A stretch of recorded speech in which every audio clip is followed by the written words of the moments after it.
শ্ৰদ্ধাভাজন football প্ৰেমী ৰাইজ, আজি দিনৰ ৩টা বজাৰ লগে লগেই দবকা নেহেৰু ময়দান খেলপথাৰত আন্তঃজিলা ফুটবল প্ৰতিযোগিতাৰ আজি প্ৰথমখন কোৱাৰ্টাৰ ফাইনেল অনুষ্ঠিত হ'ব। উক্ত খেলত প্ৰতিদ্বন্দ্বিতা কৰিব অসমৰ জনপ্ৰিয় ফুটবল দল তেজপুৰ বনাম তিনিচুকীয়া জিলা। তেজপুৰ বনাম তিনিচুকীয়া জিলা খেলপথাৰৰ সাহায্যতে বৰংগনি হিচাপে প্ৰতিজন দৰ্শকৰ পৰা লোৱা হ'ব কেৱল মাত্ৰ 50 টকা। গতিকে উক্ত খেলখন উপভোগ কৰিবলৈ আপোনালোক সকলো ৰাইজৰ উপস্থিতি একান্তভাৱে কামনা কৰা হ'ল। ধন্যবাদেৰে উজাই জিলা ক্ৰীড়া সন্থা আৰু ডবকা ক্ৰীড়া সন্থা। শ্ৰদ্ধাভাজন ফুটবল প্ৰেমী ৰাইজ, আজি দিনৰ ৩টা বজাৰ লগে লগেই দবকা নেহেৰু ময়দান খেলপথাৰত আন্তঃজিলা ফুটবল প্ৰতিযোগিতাৰ আজি প্ৰথমখন কোৱাৰ্টাৰ ফাইনেল অনুষ্ঠিত হ'ব। উক্ত খেলত প্ৰতিদ্বন্দ্বিতা কৰিব অসমৰ জনপ্ৰিয় ফুটবল দল তেজপুৰ বনাম তিনিচুকীয়া জিলা। তেজপুৰ বনাম তিনিচুকীয়া জিলা খেলপথাৰৰ সাহায্যতে বৰংগনি হিচাপে প্ৰতিজন দৰ্শকৰ পৰা লোৱা হ'ব কেৱল মাত্ৰ 50 টকা। গতিকে উক্ত খেলখন উপভোগ কৰিবলৈ আপোনালোক সকলো ৰাইজৰ উপস্থিতি একান্তভাৱে কামনা কৰা হ'ল। ধন্যবাদেৰে উজাই জিলা ক্ৰীড়া সন্থা আৰু ডবকা ক্ৰীড়া সন্থা।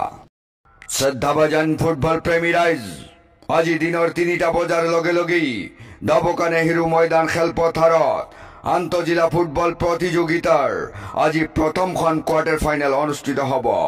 উক্ত খেলত প্ৰতিদ্বন্দ্বিতা কৰিব অসমৰ জনপ্ৰিয় ফুটবল দল তেজপুৰ বনাম তিনিচুকীয়া জিলা। তেজপুৰ বনাম তিনিচুকীয়া জিলা খেলপথাৰৰ সাহায্যতে বৰংগনি হিচাপে প্ৰতিজন দৰ্শকৰ পৰা লোৱা হ'ব কেৱল মাত্ৰ 50 টকা।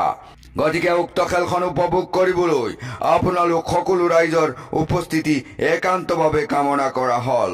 ধন্যবাদেৰে উজাই জিলা ক্ৰীড়া সন্থা আৰু ডবকা ক্ৰীড়া সন্থা। শ্ৰদ্ধাভাজন ফুটবল প্ৰেমী ৰাইজ, আজি দিনৰ ৩টা বজাৰ লগে লগেই দবকা নেহেৰু ময়দান খেলপথাৰত আন্তঃজিলা ফুটবল প্ৰতিযোগিতাৰ আজি প্ৰথমখন কোৱাৰ্টাৰ ফাইনেল অনুষ্ঠিত হ'ব। উক্ত খেলত প্ৰতিদ্বন্দ্বিতা কৰিব অসমৰ জনপ্ৰিয় ফুটবল দল তেজপুৰ বনাম তিনিচুকীয়া জিলা। তেজপুৰ বনাম তিনিচুকীয়া জিলা খেলপথাৰৰ সাহায্যতে বৰংগনি হিচাপে প্ৰতিজন দৰ্শকৰ পৰা লোৱা হ'ব কেৱল মাত্ৰ 50 টকা। গতিকে উক্ত খেলখন উপভোগ কৰিবলৈ আপোনালোক সকলো ৰাইজৰ উপস্থিতি একান্তভাৱে কামনা কৰা হ'ল।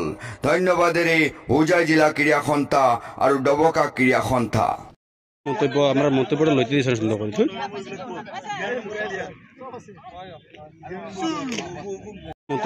মন্তব্যটা লইতে দিয়েছি সুন্দৰ কৰে